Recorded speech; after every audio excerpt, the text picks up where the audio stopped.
So good to see you all. My name is Robert, and I have the joy of being the lead pastor here. Two of our staff members getting married later today and watching online. We're so glad that you have joined us.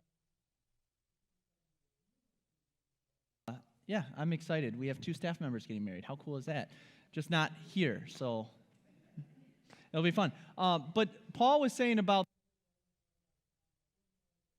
message, but this morning I couldn't not mention it. So one thing that I've learned a lot is that the opioid epidemic is horrible in Macomb County. There's no lighter way to put it. It's astronomically high. I've dealt with it as a pastor of just a small church, seeing how much it's impacted us.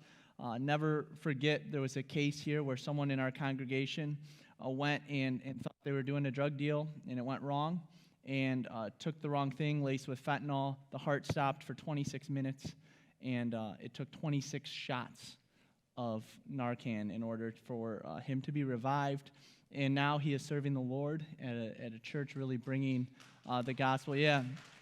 And all I have to say is it's amazing to see how God can use those stories and how much it impacts. And this morning, we woke up to a text that there was a supposed overdose on our street where we live. And you wouldn't think that in our neighborhood and where we live. And we got a text from some of our neighbors saying, hey, we saw this come across. And sure enough, as we were leaving for church, we were following the coroner down to the house. And so I say that because it's a real thing. And we don't just say we're for Macomb to say it. We really want to be it. And so I always like to say, if you're not dead, you're not done. And so God has something for you, and you're like, well, I can't run, I can't walk. I try to run that race. I'm telling you, every year I come in fourth. I just won a medal, but there's always the Luke Molka who just laps you 5 times. Or your wife who says she's going to finish with you, but really her competitive nature means she's just going to beat you, and she beats me all the time. But in all seriousness, maybe that's not for you. There's a couple ways that the one thing is, if you want to get involved with FAN, I'd love to help you get connected. There's something called Being an Angel, and it's simply you get a text, hey, there's someone at the Roseville Police Department, the Sterling Heights Police Department, whatever local police department, will you come meet that person? And you meet them, and basically you sit with them, you help give them some candy to keep them calm, and then you call an Uber and make some calls that they train you how to do in order to get them to a rehab facility.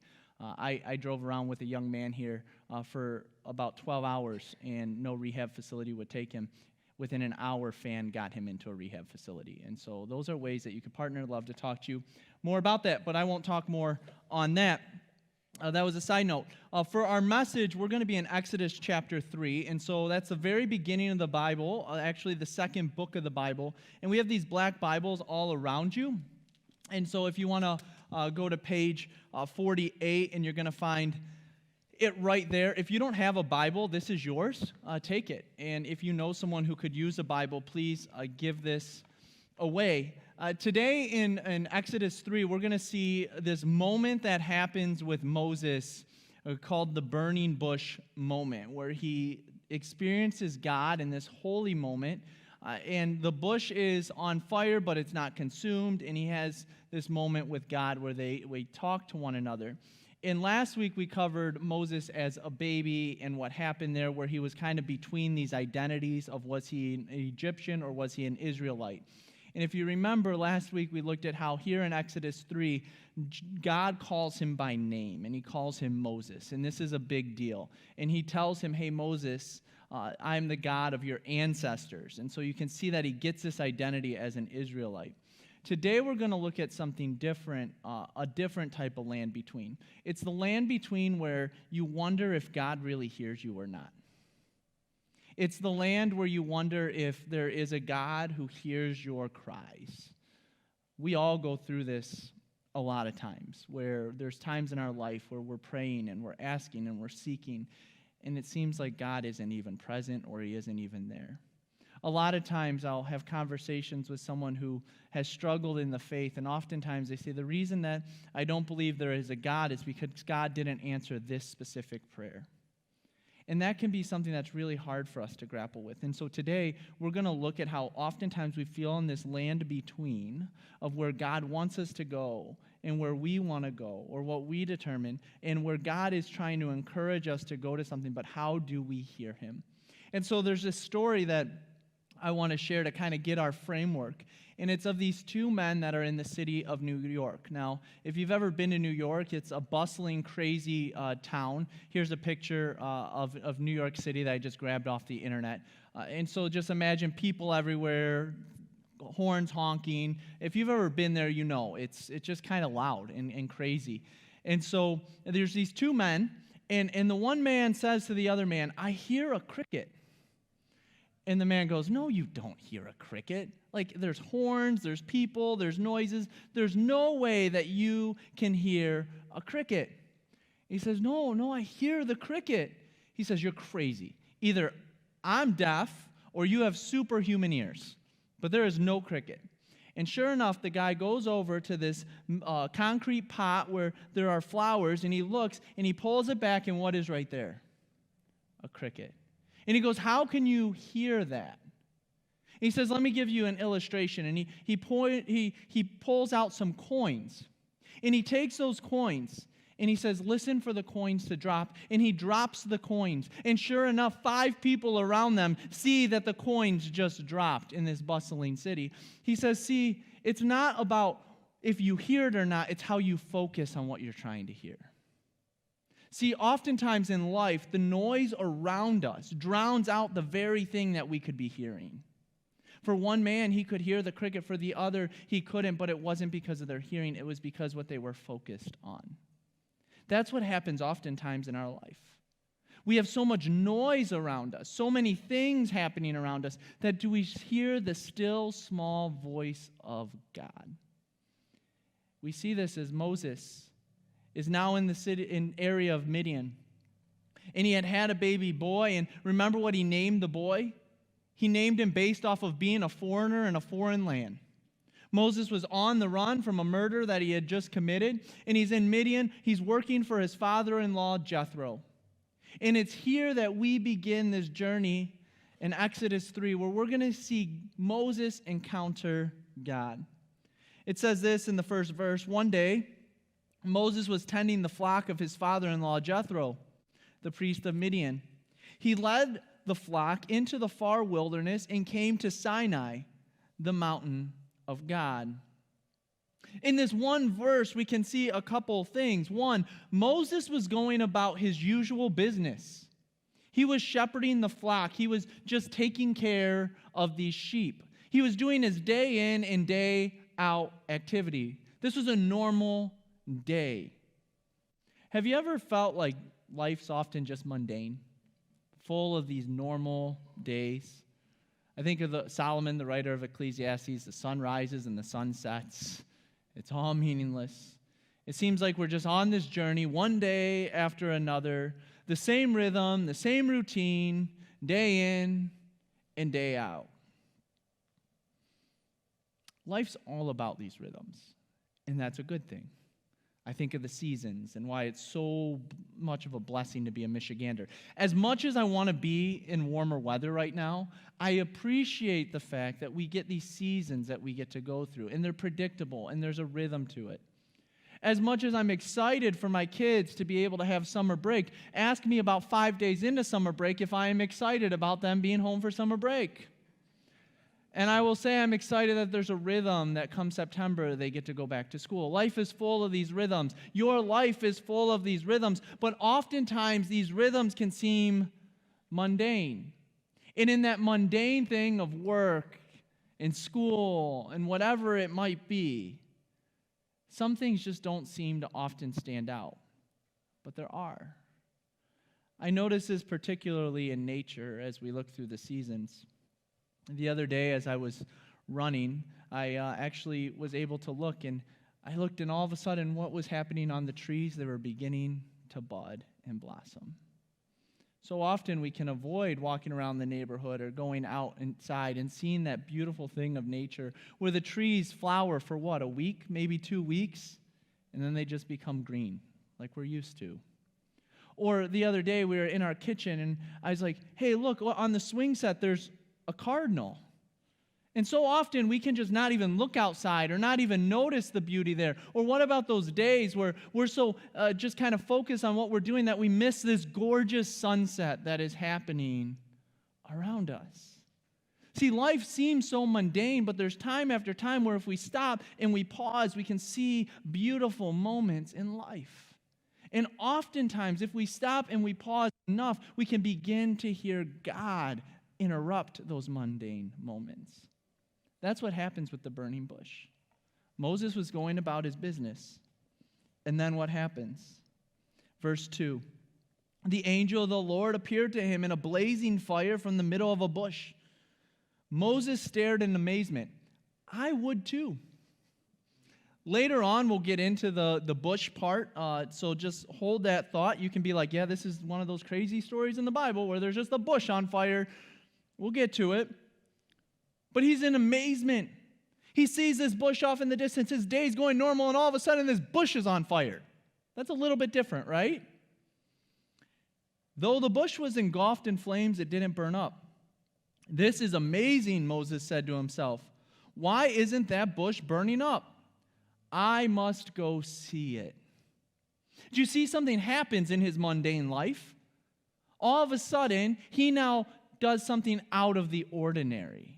He sees something and he says, I have to go get a closer look. When the Lord saw Moses coming to take a closer look, God called to him from the middle of the bush, Moses, Moses. Last week we talked about how God called him by name. He's one of the few in the Bible that actually get the double calling.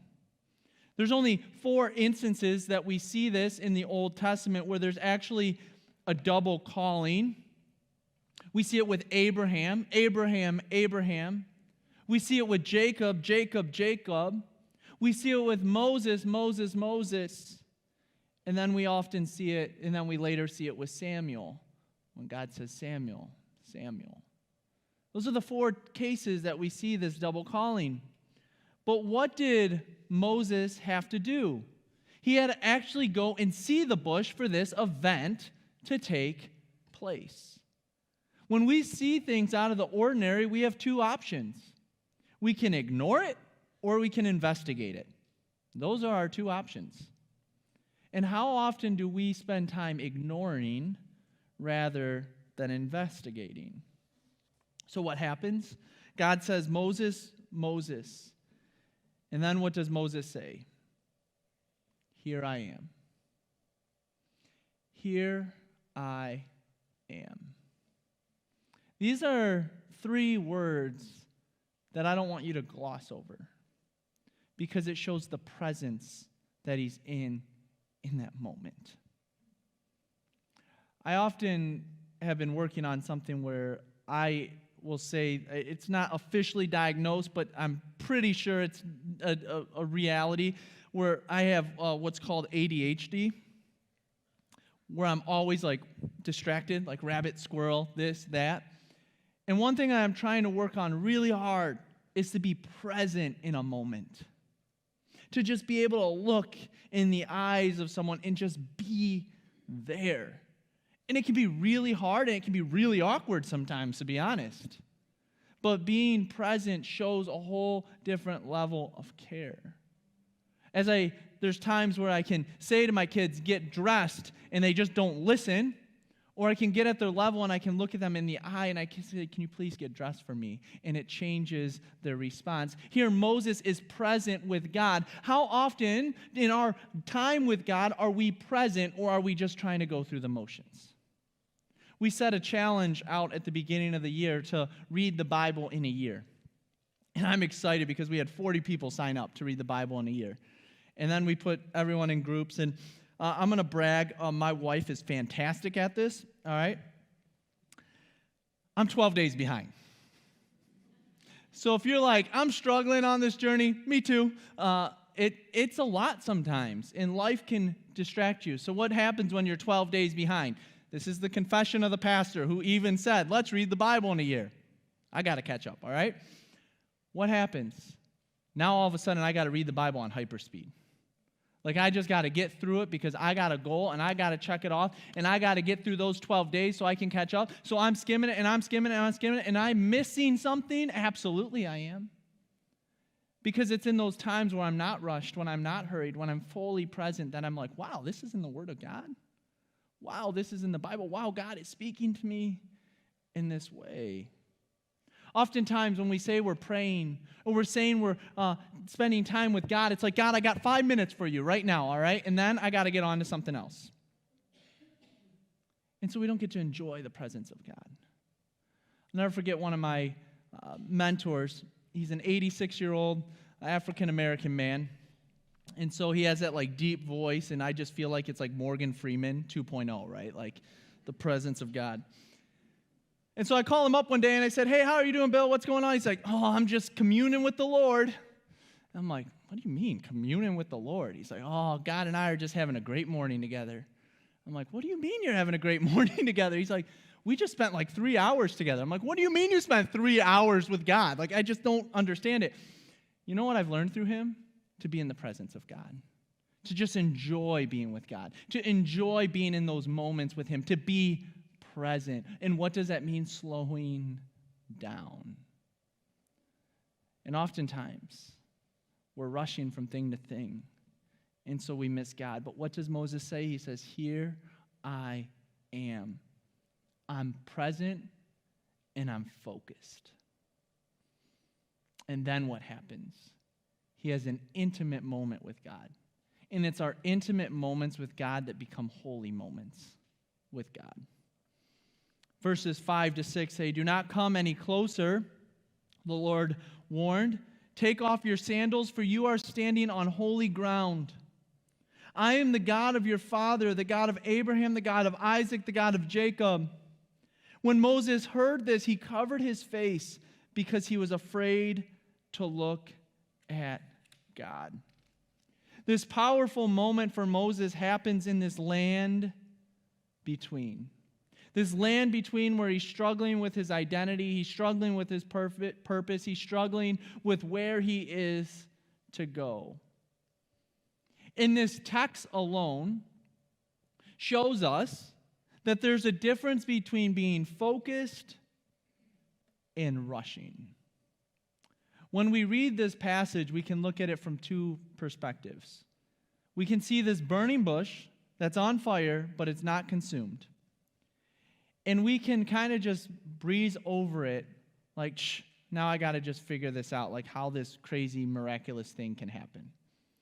And so from a science standpoint, we can try to figure out what's happening scientifically, or we can try to prove or disprove it. And so just on a scientific level, there's actually a plant that is native to this part of the world, to northern Africa, which would be in this area. And it's called the Dictymonus albus plant. All right, I might have massacred that, but that's what it's called, something along those lines. Dictymonus albus plant. I think I tried. But during its time of blooming, it emits a flammable gas. And actually, that gas can catch on fire. So scientifically, this is possible. Isn't that crazy? So for all those people like, this is nuts. But I don't think God wants us to focus on the science of it. Is it possible? Yeah. But there's something bigger happening. The plant is burning, but it's not consumed. What's happening at this time to God's people? They are slaves in the land of Egypt. They're being oppressed. Remember last week we looked at the oppression that was happening once the one Pharaoh died and the next Pharaoh came into being, and they were trying to get rid of their children and all these different things they were doing. They were oppressing them. The slavery was really, really harsh.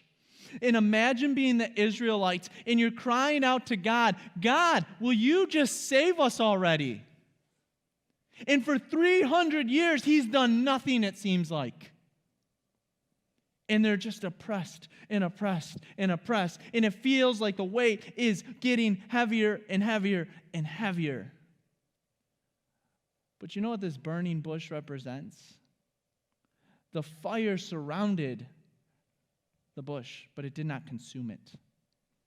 The bush is Israel. It's the Israelites. The fire is Egypt in the oppression that they are under. They are facing oppression. They have fire on every side of them. But while there is fire around them, they are not being consumed. Think of Shadrach, Meshach, and Abednego. 3 people in the Bible who were put into a fiery furnace. And what happened? God protected them from those flames. Daniel in the lion's den. He's thrown into this den of lions who should consume him. But what happens? He's protected, and God shuts the mouths of the lions. The Israelites were being oppressed. They were hurting. They were crying out to God. And God, as we'll see, hears their cries, and he was going to rescue them. But he, most importantly, for those 300 years, was not letting them be consumed. The thing in our life is we all face those moments of oppression. We face those times where something is burning us up. And the question is, what is that fire around us? What is it that's consuming us? What is it that's oppressing us? And is it consuming us? Or are we trusting in God to protect us through it? In the Gospel of John, John records Jesus as saying, "Here on earth, you will have many trials and sorrows. But take heart, because I have overcome the world." There's a promise that Jesus makes to us, and it's in this world you will face many trials and difficulties and sorrows. I hate to be the bearer of bad news, but I can't get up here and say your life is going to be easy, because it's not. But I can tell you that God, over and over again through the Old Testament and into the New Testament, and even from the experience of people that I've heard time and time again, he promises you to be with you in the fire or in the storm or in whatever you're going through. And that's something that should give us hope. To know that there is a God that is with us. And as Jesus says, I have overcome the world, he is saying, look, you might have fire around you, but it will not consume you as long as you have God protecting you. Verses 8 to 10 continue on this journey, where it says, "So I have come down," this is God, "I have come down to rescue them from the power of the Egyptians and lead them out of Egypt into their own fertile and spacious land. It is a land flowing with milk and honey, the land where the Canaanites, Hittites, Amorites, Perizzites, Hivites, and Jebusites now live. Look, the cry of the people of Israel has reached me." What does he say? "I hear them. And I have seen how harshly the Egyptians abuse them. Now go, for I am sending you to Pharaoh. You must lead my people Israel out of Egypt." And we remember those famous old-fashioned movies on Moses. And he's like, "Yeah, I'm going to go," it seems like, right? Like God and him have this holy moment. But often we hear God tell us to go. We have this holy moment with God. We have this thing with God, and we act like Jack. Now, Jack is a fictional character, okay? But bear with me on this story. Jack is out for a run, and he's running, and he's running, and he's going. Have you ever been down the coastline of California or western Michigan, where you're just walking and there's these big dunes or big cliffs? So he's walking. Let's say he's on the western side of Michigan. He's running, and all of a sudden he slips, and he starts falling off of the side of this cliff. And he grabs onto this branch, and he catches it. And he catches the branch, and he says, "Help, help, help." Because between the ground and up there, he doesn't know how he's going to be safe. He's just grabbing on. And he hears the voice of God say, "I hear you and I see you." And he says, "Who is that?" And it says, "God." And so he says, "You know what, God? If you save me from this branch And if you rescue me, I will not sin anymore. I'll go to church every single Sunday. I will give 100% of my money. I'll do everything for you, Lord. And then God says, let the branch go. He says, is anyone else up there to help me? Oftentimes, God has a plan for us. He has something for us, but we think we have a better plan. Watch what happens with Moses in this text. Exodus 3:11. But Moses protested to God. That's a pretty strong word. Who am I to appear before Pharaoh? Who am I to lead the people of Israel out of Egypt? God had a plan, yet Moses acted like Jack, didn't he? God, you really want me to let go of this branch? Nope, someone else. I need to do something else. Someone else can do it. He comes up with an excuse. There's no difference between the story of letting go of the branch and looking for another option. But here's the thing. Often in conversations with people, and I love having conversations with different faith backgrounds, they'll say, well, your faith in God is just a blind faith. It's just like a God of the gaps type faith. You just believe God can do these incredible things, but prove it. Well, writing to the Ephesians, Paul wrote this: God can do anything, you know, far more than you could ever imagine or guess or request in your wildest dreams. He does it not do it by pushing us around, but by working within us. His Spirit deeply and gently within us. Ephesians 3, chapter 20. God can do anything, you know. And time again, we've seen this play out in history, where God does anything we could think or imagine. But yet we don't give him that opportunity to do it, do we? Because we protest his plan. We protest his way. We try to control it in our own ability. So what happens in verse 12? God answered. Moses protests. God answered, I will be with you. And this is your sign, that I am the one who has sent you. When you have brought the people out of Egypt, you will worship God at this very mountain. What happens? Moses protests, and then God says, look, I give you my presence. I will be with you every step of the way. Can you imagine the God of the universe, the creator of all, saying, I'm with you every step of the way? Pretty amazing, right? And not only does he say, I'm with you, but he promises a fulfillment so that he can see that he was with him. What does he say? He says, look, when you have been brought out of Egypt, and you are going to be brought out of Egypt, you will worship on this very mount. Where is this burning bush moment happening? What we refer to as Mount Sinai. What happened on Mount Sinai? Remember where the Ten Commandments are later given by Moses? The very mount here in Midian. He doesn't realize what God is about to do, but God is saying, look, I'm with you, and I will fulfill what I'm saying I'm going to do. And in fact, later on, you're going to come back to this same mountain, and you're going to be worshiping me. And what do we see play out? If we fast forward the story, we see exactly what God predicted happens. And time again, God does this. Yet, Moses acted like Jack. Verse 13. But Moses protested.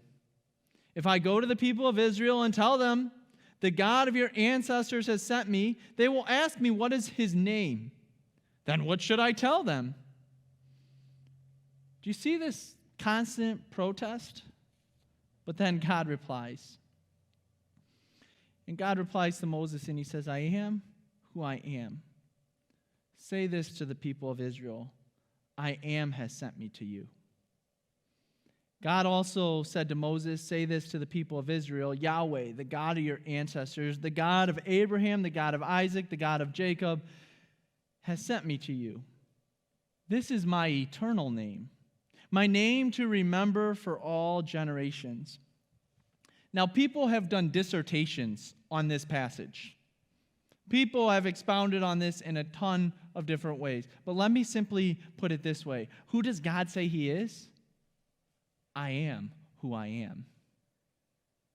Too often we try to put a pigeonhole of who God is. God is not who you probably think he is, because he who is who he is God. To be God and to be holy is to be set apart. It means to be unlike anything we can understand. We can't fully grasp God.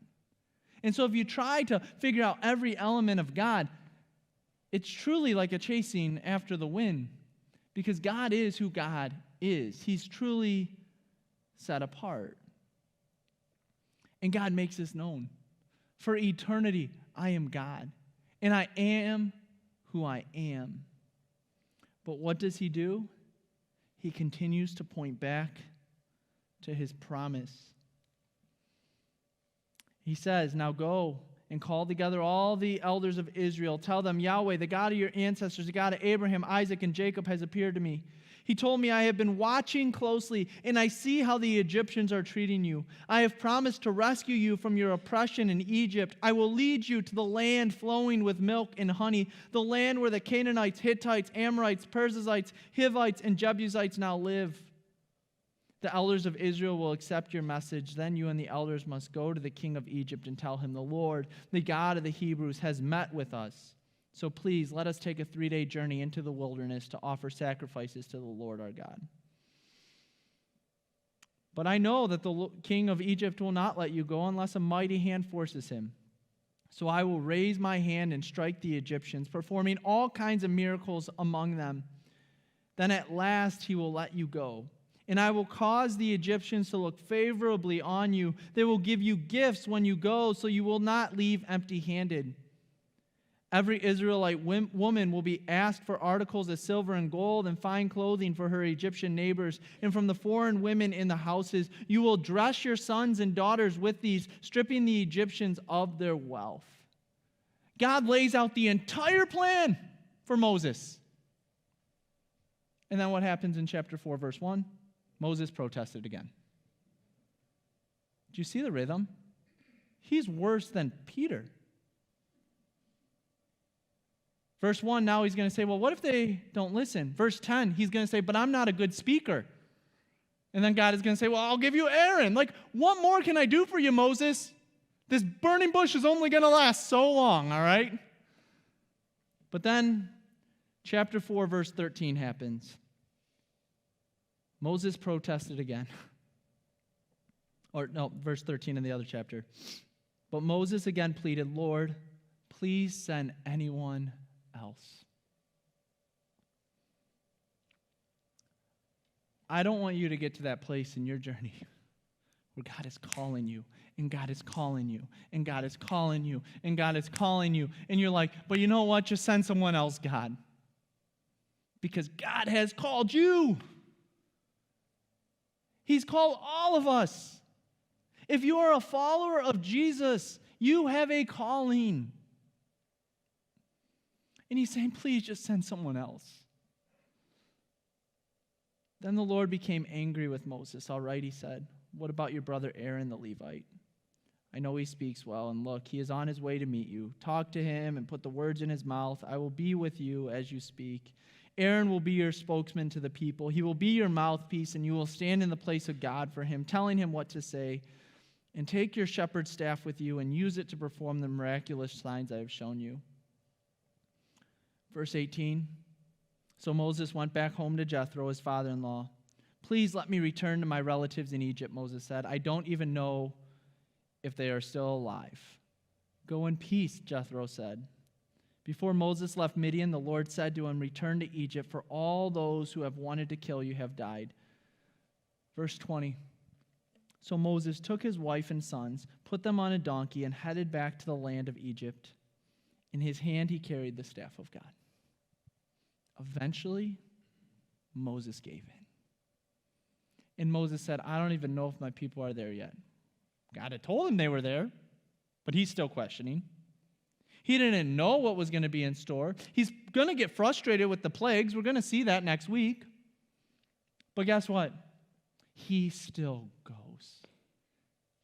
And he took that leap of faith. And I don't know what your leap of faith moment is, but I want to give you the confidence to just take that step. Because in the end, Moses listens and he goes. And God has called us each for a purpose and a plan.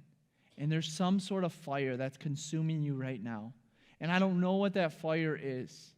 It seems like it's consuming you. It's oppressing you. It's surrounding you. But God, with his presence, wants to hold that fire back so it cannot consume you. And he wants to show you what he has planned for you. And so my prayer is that you can hear his still small voice, that you can take away all the noise of the honking horns and the taxi cabs and the people and the street vendors, and you can hear that cricket because you're focused on God and you're focused on what he has for you. And so what does that look like? It means giving God some time, some unhurried, uninterrupted time. How is it that you can set a few minutes a day? Maybe you're not spending much time with God. Can you give him 5? Can you give 5 minutes to just sit in quiet peace? Can you just sit there in the stillness for 5 minutes and say, God, speak to me? God, share with me? God, talk to me? Can you spend 5 minutes just walking through a psalm or something in his word and saying, let me just meditate on this? Because I guarantee if you spend 5 minutes, you're going to feel like it's an eternity, because oftentimes we don't spend 5 minutes in silence. And then that 5 minutes can become 10, it become 15. And before you know it, you're like my one mentor, Bill, and you're just communing with God all morning. And you feel like you know his presence and his will. Will you pray with me?